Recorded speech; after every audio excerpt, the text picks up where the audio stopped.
Welcome to Zoe Stories. My girlfriend's bet forced me to become her Sissy Maid. My name is Tyler Ross. I'm 23, a mechanical engineering major, and the kind of guy you wouldn't look at twice on the street. Short brown hair, average build, clean jeans and sneakers, always with a wrench or screwdriver in my pocket. I like structure, logic, systems that make sense. But lately, my life has spiraled into something that defies all reason. And it all started with a stupid bet. It was Emma's idea. My girlfriend, Emma Winters. Beautiful, sharp-tongued, dangerously competitive, she never backed down from a challenge. We met 2 years ago in the campus robotics club. I built machines, she programmed them. It was chemistry in every sense of the word. She was always the dominant one in the relationship, not in a controlling way, at least not at first, but she liked being in charge and I liked making her smile. Our apartment was small but cozy, tucked on the second floor of an old Victorian building off campus. 1 bedroom, 1 bath, but filled with sunlight and Emma's endless supply of scented candles. My side of the place was functional, cluttered with wires, components, and circuit boards. Hers was color-coded, soft, scented with lavender and decorated in hues of pink and pastel. She had her makeup station set up by the window, an entire drawer full of lingerie I pretended not to notice, and a closet with more heels than I could count. I never thought any of that would have anything to do with me. But there was a side of me I never shared. Not with my friends. Not even with Emma, at least not directly. I had urges. Not sexual, exactly, but deeply personal. Since I was young, I'd had this quiet fascination with femininity. The softness of it. The ritual of it. When I was 15, I snuck into my sister's room while she was away at camp and tried on one of her old ballet outfits. I still remembered how the pink leotard hugged my body, how the tights felt like a second skin. I told myself it was a phase. I told myself it didn't mean anything. But the feeling never went away. I didn't dress often, only when Emma was out of town or sleeping deeply after a night shift at the hospital. It was a secret I protected fiercely, and I was good at hiding things. Until Emma found my stash. It was hidden in a small lockbox behind a false panel in the bottom drawer of my workbench. Inside were only a few items: nylon stockings, a silky pink maid's apron I bought as a joke but could never throw away, some makeup wipes, and a pair of black patent heels I found online in my size. It wasn't much, but it was enough to expose me. I came home late from class one day to find the box open on the dining room table. Emma was sitting on the couch, legs crossed, holding the pink apron in her hand, spinning it around her finger with a look that was unreadable, part amusement, part disbelief, part something darker. "Tyler," she said slowly, "we need to talk." My mouth went dry. I'd prepared 100 speeches over the years, rehearsed how I'd explain it if the truth ever came out. But when it happened, all I could do was freeze. She didn't yell. She didn't cry. She didn't even ask why. Instead, she smiled. "A bet," she said, standing up, tossing the apron onto the coffee table like a gauntlet thrown in a duel. "Let's make a bet." Emma knew how much I hated to lose. She also knew how much I wanted to keep our relationship intact. So when she proposed the idea, I agreed, too quickly in hindsight. "If I win," she said, "you spend 1 weekend doing everything I say. And I mean everything, no questions asked." "And if I win?" I asked, heart pounding. "Then I'll never bring this up again. I'll throw away the apron myself. You'll never have to explain anything." The terms were clear. The game was simple, a video game challenge of all things. Best 2 out of 3. I gave it my all, but Emma destroyed me. She knew my weaknesses, baited me, outplayed me. By the time the final round ended, I was drenched in sweat, staring at the game over screen while she leaned back in triumph. "I win," she whispered, voice full of mischief. "Now, my sweet little Sissy Maid, let's have some fun." She didn't even wait until the weekend. That night, she handed me a silky pink dress from her costume drawer, complete with a lace-trimmed apron, white thigh-high stockings, and a collar with a tiny bell on it. She told me to put it on. I hesitated, but the way she looked at me, eyes sparkling, arms crossed, told me this wasn't just punishment. This was power. She was testing me. Teasing me. And I couldn't tell if she was angry, curious, or just bored. But underneath it all, part of me wanted to obey. Part of me wanted her to take control. That's when the line between fantasy and reality started to blur. I stood frozen in our dimly lit bedroom, the pink maid dress dangling from my fingertips like some twisted joke. The lace trim brushed my hand. The satin shimmered under the soft glow of Emma's fairy lights strung around the window. The bell on the collar chimed faintly with each breath I took. Emma sat at the edge of the bed, arms crossed, one eyebrow raised. "I'm waiting," she said, her voice half amusement, half command. I don't think this is what I expected," I stammered. "That's the point," she said, with a devilish grin. "You lost. So, you're mine for the weekend, remember? Maid duties. Full commitment. Outfit and all." I should have said no. I should have walked away. But instead, I nodded slowly, almost in a trance. The part of me that longed for this, the forbidden, feminine, submissive part, was louder than the part that was terrified. I slipped out of my hoodie, pulled off my jeans, and stood there in my boxers, heart thumping in my chest like a trapped animal. Emma got up, walked over, and gently placed the collar around my neck. It was snug, soft, humiliating, and thrilling. Then came the dress. The fabric slid over my skin like liquid silk.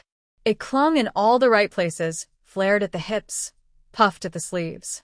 The skirt was short, obscenely short, and the apron tied tightly around my waist. Emma handed me the stockings and the black heels. "Don't forget these," she whispered, watching me intently. Putting on the stockings made me tremble. They were smooth, delicate, and transformed my legs instantly. I could barely believe what I saw when I looked down. The heels were next. I wobbled when I stood, unsteady and nervous. But Emma clapped. "You're a natural." She guided me to her vanity mirror. I hadn't expected to see her looking back at me. Not Emma, but the girl I had buried inside for years. Soft. Submissive. Pretty. Terrified. Emma stood behind me, brushing my hair, her fingers working with a kind of wicked tenderness. She applied foundation to hide the roughness in my face, added blush to my cheeks, painted my lips a soft pink. Then she slipped a long brown wig over my head and adjusted it carefully. "There," she said, with a satisfied smile. "You're perfect." I didn't speak. I couldn't. I just stared. And the longer I looked, the harder it became to tell where Tyler ended and she began. Emma gave me a feather duster and led me into the living room. "Maid duty, remember? I want everything spotless. And no slacking." She sprawled out on the couch, legs curled under her, scrolling through her phone while I dusted the bookshelves, wiped down the TV stand, and cleaned the coffee table.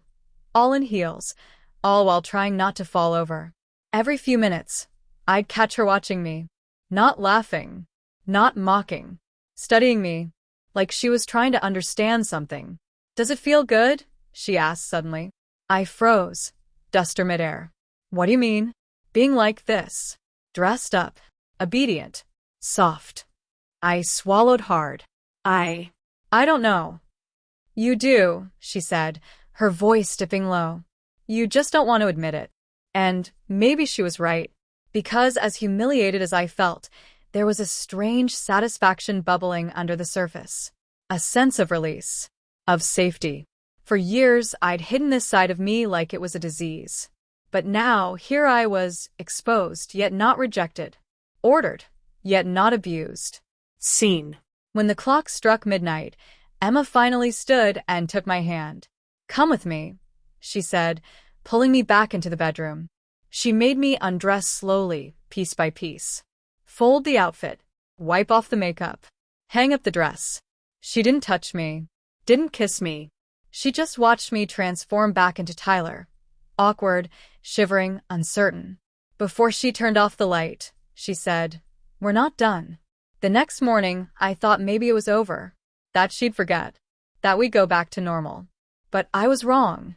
The second I walked into the kitchen, she slid another outfit across the table, a maid uniform in black this time, with fishnet stockings and white gloves.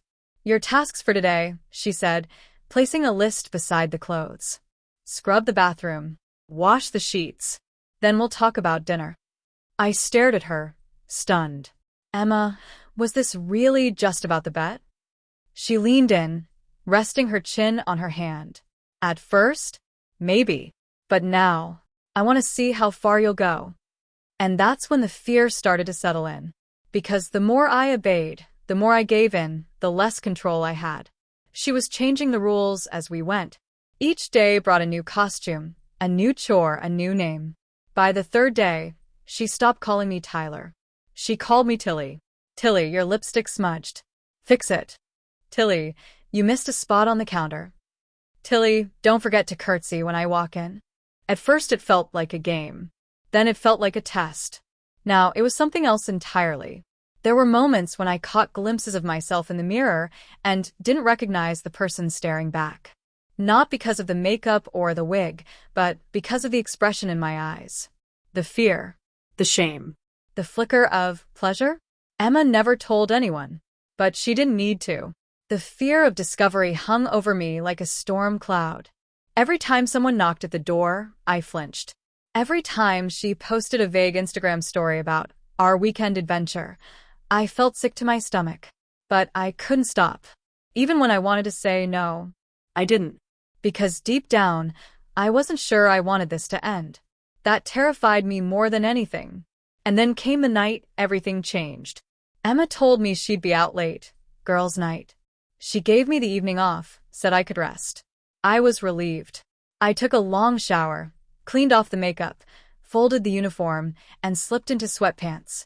Then I saw the note. It was taped to the mirror in red lipstick.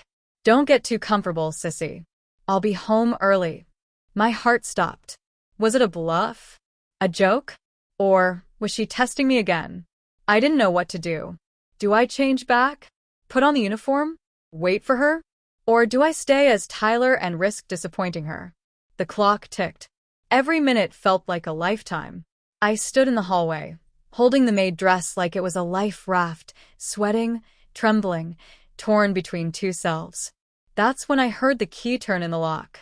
I stood frozen in the hallway as the front door creaked open.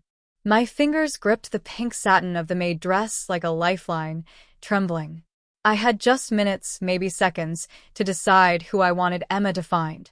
Tyler, stripped down, normal, safe? Or Tilly, the obedient sissy maid she'd slowly been shaping with every word, every order, every humiliating outfit? The footsteps drew closer. Panic hit like a freight train. My mind screamed, change, hide, pretend. But something deeper, a quieter, more desperate voice, begged, don't run from who you are. I didn't even remember slipping it on. The dress seemed to slide over me as if on instinct, my body working faster than my thoughts. Stockings next. Wig. Choker. Lip gloss. My hands shook as I brushed my cheeks with a touch of blush.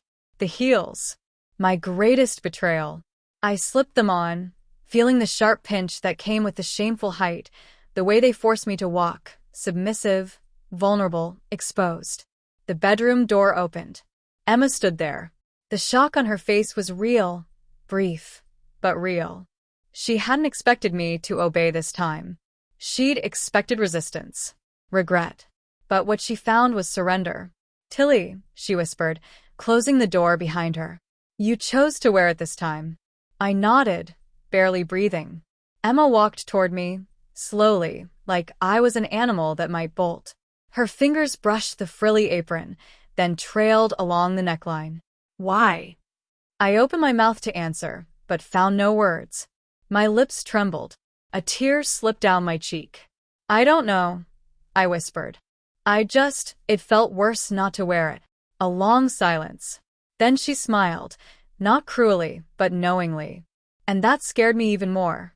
This is what I needed to see, she said. That it's not just my game anymore.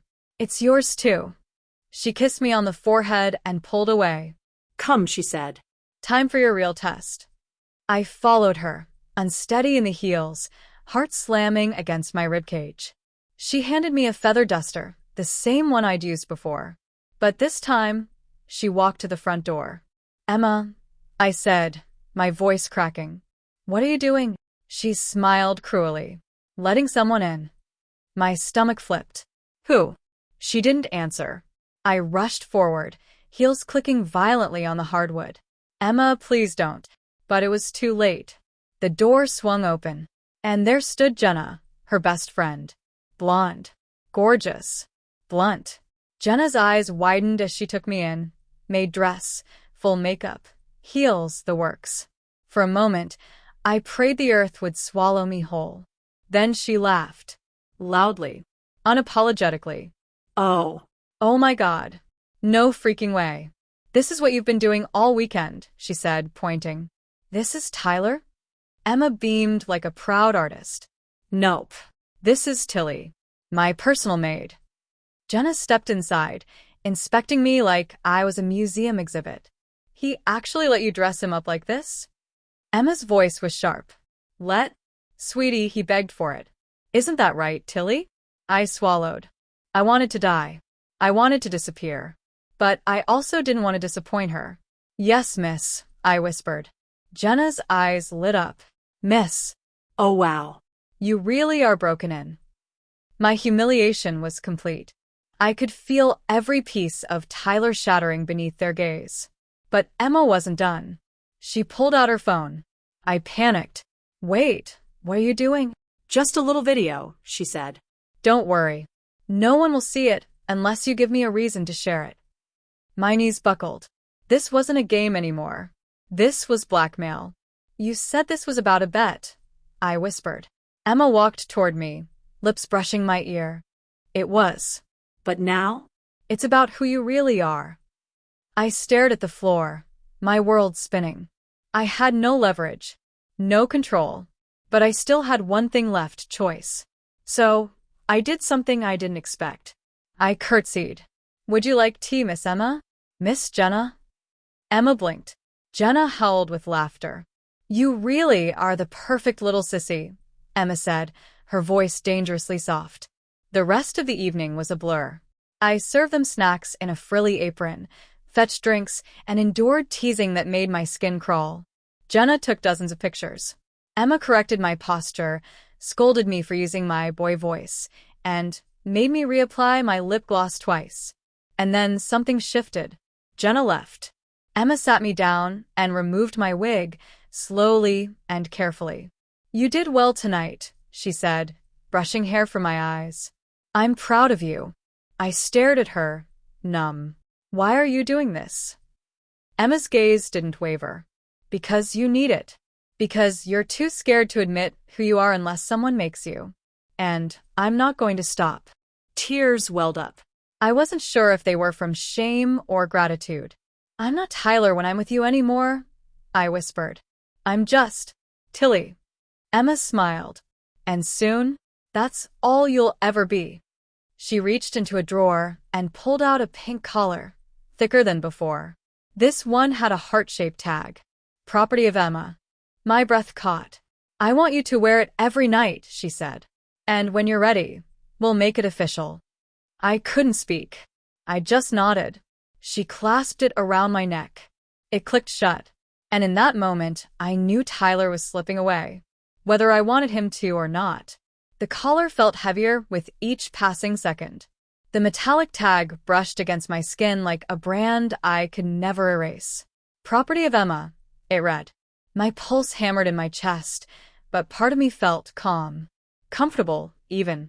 Emma smiled, her fingers gently tracing the heart-shaped tag, sending chills through my body. It's not a choice anymore, Tilly. You belong to me now. I swallowed hard, barely managing to keep my voice steady. What happens now? She moved closer, her gaze flicking to the door. Well, I think it's time for you to meet some new people, don't you?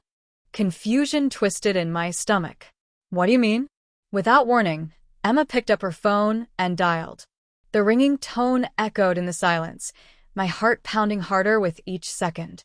My mind raced, but all I could do was stare at her, wondering what she had planned. Hello, she said as she put the phone to her ear. I could only hear one side of the conversation, but it was enough to send a wave of dread over me. Yes, she's ready. I've got her all set up, and yes, I've got the collar on her. Emma continued, her voice low and almost conspiratorial.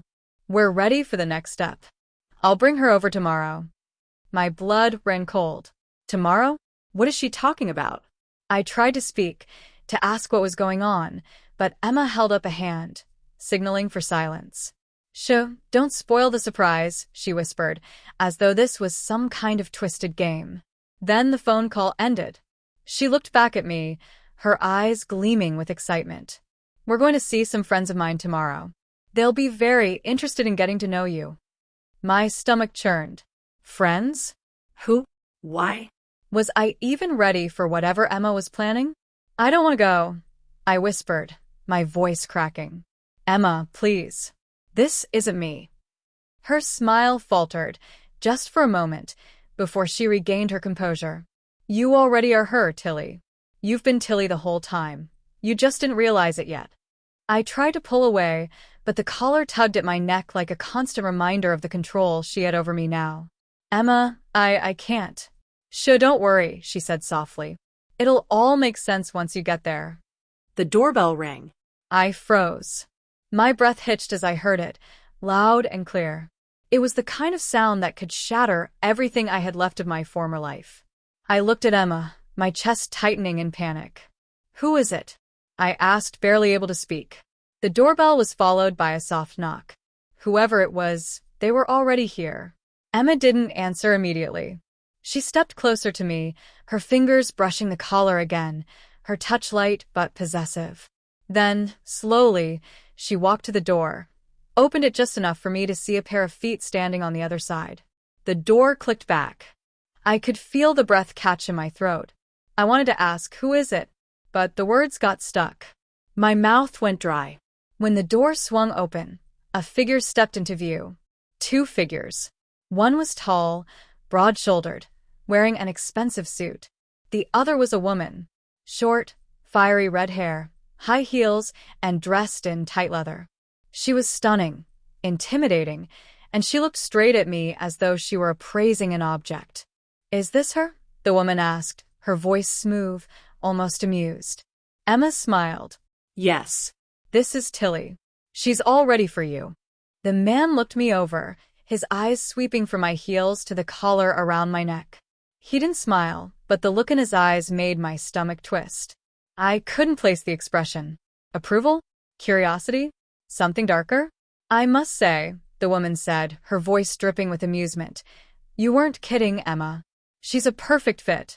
I knew you had a way with getting them to behave, but this is something else. Emma stepped aside, gesturing for the two figures to come in. She's ready. We'll start the training tomorrow. I wanted to scream, to run, to fight back. But the collar, the dress, the makeup, it was all like a suffocating shroud. My body, my mind, my very identity felt like it was slipping through my fingers. The man turned to Emma. Tomorrow it is then. I stood frozen, unable to say anything, as the woman gave me one last look. I think she'll do just fine, she said, voice laced with a hidden promise. Emma closed the door behind them. Training? The word echoed in my mind as I stood there, trembling. The control, the power Emma held over me, it was growing stronger with each passing moment. I was trapped. A soft click of heels on the floor made me look up. Emma was holding something in her hands, a key. You'll be ready for tomorrow, won't you? She asked, almost sweetly. I could barely nod. I don't know if I can do this.